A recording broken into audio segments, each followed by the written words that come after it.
तो दोस्तों आप सभी का एक बार फिर से बहुत बहुत स्वागत है। दिन भर की बड़ी खबरें मुख्य समाचारों में पहुंचाएंगे। हर एक खबर आप तक। राहुल गांधी की भारत जोड़ो न्याय यात्रा को लेकर खबर है। वहीं दोस्तों जानेंगे न्याय यात्रा अरुणाचल प्रदेश में राहुल गांधी क्या कुछ बोले हैं। 2024 के लोकसभा चुनाव को लेकर भी अपडेट आ रही है दोस्तों। इसी प्रकार की बड़ी खबरें आप तक पहुंचाएंगे। वहीं अगर आप भी मानते हैं कि भारत जोड़ो न्याय यात्रा इंडिया गठबंधन को और भी मजबूत करेगी तो एक लाइक वीडियो को जरूर कीजिएगा। कमेंट बॉक्स में जरूर लिखिएगा दोस्तों, बी सपोर्ट न्याय यात्रा। राम मंदिर प्राण प्रतिष्ठा कार्यक्रम 22 जनवरी को होना है। उससे पहले दोस्तों बड़ी खबर निकल के आ रही है। राम मंदिर प्राण प्रतिष्ठा के दिन बंद नहीं रहेंगी ओपीडी सेवाएं। दिल्ली एम्स ने वापस लिया है अपना फैसला। 20 जनवरी को दिल्ली एम्स ने यहाँ पे दोस्तों एक आदेश जारी किया। राम मंदिर उद्घाटन के लिए एम्स को बंद करने का फैसला लिया गया था। भक्त इसे मास्टर स्ट्रोक बता रहे थे, लेकिन दोस्तों 21 जनवरी आते आते एम्स यहाँ पे बुरी तरीके से घिर गया और राम मंदिर उद्घाटन के दौरान अब एम्स खुला रखने का फैसला लिया गया है। देख सकते हैं बिग ब्रेकिंग न्यूज निकल के आई है। प्राण प्रतिष्ठा से ठीक पहले एक और बड़ी खबर निकल के आ रही है। बिग ब्रेकिंग न्यूज है लोकसभा चुनाव को लेकर। जी हां दोस्तों, सर्वे सामने निकल के आया है। बताया गया है कि कौन पार्टी कितनी सीटें जीतेगी। भाजपा को 150 सीटें, कांग्रेस को 150। भाजपा के सहयोगी यहां पे 50 सीटें जीत सकते हैं जो एनडीए का हिस्सा है, और कांग्रेस के सहयोगी 150, अन्य के खाते में 50। कुल सीटें भाजपा यानी एनडीए को मिल सकती हैं, उनकी संख्या 200 है। ये वही आंकड़ा आसपास है जो कन्हैया कुमार ने बताया था। बात करें कांग्रेस और उनके सहयोगियों की इंडिया गठबंधन की, तो यहाँ पे इंडिया गठबंधन बनने के बाद यहाँ पे 300 सीटें यहाँ पे जाती दिख रही हैं इंडिया गठबंधन के खाते में। इनमें कांग्रेस और कांग्रेस के सहयोगी दल, इंडिया गठबंधन के सहयोगी दलों की सीटें भी मिलाई गई हैं।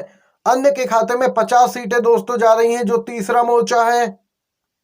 ये यहाँ पे दोस्तों एक सर्वे सामने निकल के आया है। आपकी क्या कुछ राय है जरूर बताइएगा सर्वे को लेकर। इसी के साथ अगली खबर आ रही है। एनसीपी चीफ शरद पवार इस समय चुनाव प्रचार जोरों से करने में लगे हैं। सोलापुर में यहाँ पे 84 साल के शरद पवार ने एक जनसभा को संबोधित किया। महाविकास अघाड़ी को मजबूत करने के लिए वाम दलों से यहाँ पे बात भी चल रही है। पवार ने कहा कि चुनाव आने पर सिर्फ बीजेपी को राम की याद आती है। इसके साथ ही यहाँ पे उन्होंने संकल्प के तौर पर कहा कि जब तक केंद्र की बीजेपी सरकार को सत्ता से नहीं हटा देते तब तक चैन से नहीं बैठेंगे। शरद पवार ने बड़ी बात कही है। गोदी मीडिया यहाँ पे खबरें चला रही थी कि शरद पवार एनडीए का हिस्सा बनेंगे, लेकिन पवार के यहाँ पे तेवर बदले हुए लग रहे हैं। बीजेपी के खिलाफ उन्होंने मोर्चा खोल दिया है।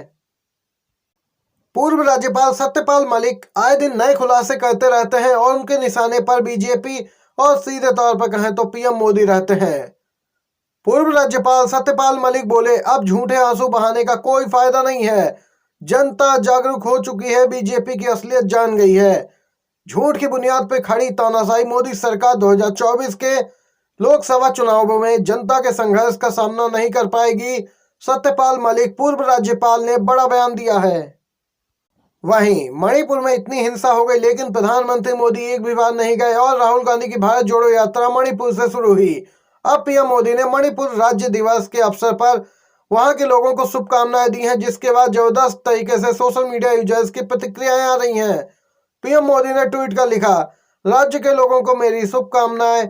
मणिपुर ने भारत की प्रगति में एक मजबूत योगदान दिया है।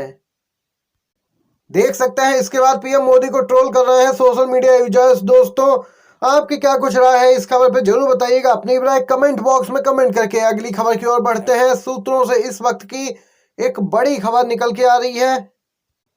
ओम प्रकाश राजभर इंडिया गठबंधन में आने के लिए अखिलेश यादव से टाइम मांगना शुरू कर दिए हैं। वक्त की बात है दोस्तों यहाँ पे। और अब ओम प्रकाश राजभर एक बार फिर से पलटी मारने वाले हैं। मंत्री पद की लालसा में इन्होंने बीजेपी ज्वाइन की थी, अखिलेश यादव से गठबंधन तोड़ा था, लेकिन अब यहाँ पे इंडिया गठबंधन में शामिल होने की चाह रख रहे हैं। सुभाषपा के प्रमुख बताते चले अभी तक इन्हें मंत्री पद दिया नहीं गया है और यही कयास लग रहे हैं कि इन्हें मंत्री बनाया भी नहीं जाएगा। और यहाँ पे लोग कह रहे हैं कि वक्त की बात है, वक्त बदलता है, चिल्लाने वाले गिड़गिड़ाते हैं। यहाँ पे ओम प्रकाश राजभर को लेकर ये अपडेट निकल के आई है। ये इंडिया गठबंधन का हिस्सा बनना चाहते हैं। वहीं दूसरी तरफ दोस्तों प्रधानमंत्री मोदी इस समय दक्षिण भारत के टूर पर निकले हुए हैं। ताकि बीजेपी ज्यादा से ज्यादा सीटें जीते, क्योंकि इस समय बीजेपी मुक्त है दक्षिण भारत। जो संभावित सीटें हैं बीजेपी दक्षिण भारत में पा सकती है, उनकी संख्या तो जानेंगे। उससे पहले आपको बताते चलें, कर्नाटक, तेलंगाना, आंध्र, तमिलनाडु, केरला, कुल मिला के 146 लोकसभा सीटें आती हैं।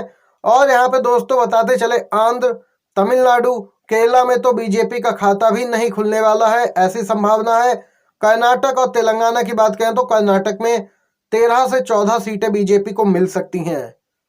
तेलंगाना की बात करें तो मात्र दोस्तों 1 से या 2 सीटें यहाँ पे बीजेपी के खाते में जा सकती हैं। कुल मिला के देखें तो 15 सीटें 146 सीटों में बीजेपी के खाते में जा सकती हैं। ये अभी सूत्रों ने जानकारी दी है। बीजेपी का कोई खास वर्चस्व नहीं है दक्षिण भारत में, जिसके चलते बार बार प्रधानमंत्री मोदी दक्षिण के मंदिर मंदिर में यहाँ पे भ्रमण कर रहे हैं और ये अपडेट निकल के आई है। अब मराठा आंदोलन होगा और भी तेज। एकनाथ शिंदे से नहीं बनी बात। मराठा आंदोलन के यहाँ पे प्रमुख मनोज जरांगे का पैदल मार्च। मराठा आरक्षण की मांग को लेकर जालना जिले से मुंबई के लिए कूच किया गया है। जरांगे ने कहा कि मैं मराठा की आरक्षण की लड़ाई अंतिम सांस तक लड़ता रहूंगा। यहाँ पे दोस्तों सरकार और यहाँ पे मराठा आरक्षण के जो पैरवीकार हैं, जो मांग कर रहे हैं, उनके बीच यहाँ पे बात नहीं बनी है। अब यहाँ पे महाप्रदर्शन की तैयारी है और मुंबई के लिए कूच किया गया है। वहीं अगली अपडेट निकल के आ रही है दोस्तों, जिसमें बताते चले, राहुल गांधी ने एक बार फिर से आरएसएस बीजेपी पर साधा है निशाना। अरुणाचल प्रदेश के बाद एक बार फिर से यात्रा असम में दोस्तों प्रवेश कर गई है। बीजेपी आरएसएस देश में नफरत हिंसा फैला रही है। इनका लक्ष्य जनता का धन छीनकर देश के 2-3 बड़े उद्योगपतियों को देने का है। इसलिए हमने पिछले साल कन्याकुमारी से कश्मीर तक भारत जोड़ो यात्रा शुरू की थी। राहुल गांधी ने कहा, भारत जोड़ो यात्रा में हम लोग लाखों लोगों से मिले। युवाओं ने हमसे बेरोजगारी और किसानों ने फसल के सही दाम ना मिलने के मुद्दे उठाए। एक बार फिर से हमने ये यात्रा शुरू की है, जिसमें जबरदस्त समर्थन मिल रहा है, असम में बोले हैं राहुल गांधी। एक साथ चुनाव होने पर 15 साल में खरीदने होंगे 10,000 करोड़ के ईवीएम, सरकार से बोला चुनाव आयोग। दोस्तों चुनाव आयोग ईवीएम पे ही डटा है, बैलेट पेपर की तो बात ही नहीं चलाई जा रही है। एक साथ देश में चुनाव करने का जो यहाँ पे फैसला लिया जा रहा है, कमेटी बनी है, उसको लेकर चुनाव आयोग ने सरकार को पत्र लिखा। चुनाव आयोग ने सरकार को बताया कि 10,000 करोड़ रुपए जरूरत होंगे ईवीएम खरीदने के लिए, जो कि यहाँ पे एक साथ चुनाव होने पर प्रयोग में लाई जाएंगी और 15 साल में 10,000 करोड़ खर्च करने पड़ेंगे। देश में चुनाव कराने वाली शीर्ष संस्था ने सरकार को लिखे एक पत्र में ये बात कही है दोस्तों। इसी के साथ दोस्तों अगली खबर आ रही है पश्चिम बंगाल से। पश्चिम बंगाल की मुख्यमंत्री ममता बनर्जी ने स्पष्ट किया है, गठबंधन में तवज्जो नहीं मिली तो हम अकेले लड़ेंगे चुनाव। टीएमसी ने दोस्तों अपना आधिकारिक बयान दिया है।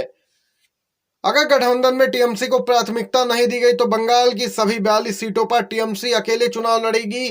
ये यहाँ पर तृणमूल कांग्रेस ने एक आधिकारिक बयान जारी किया है। ये आज की सभी बड़ी खबरें थी, मुख्य समाचार। दोस्तों वीडियो पसंद आया हो तो लाइक कीजिएगा, शेयर कीजिएगा अपने दोस्तों में भी। आप सभी का वीडियो देखने के लिए धन्यवाद।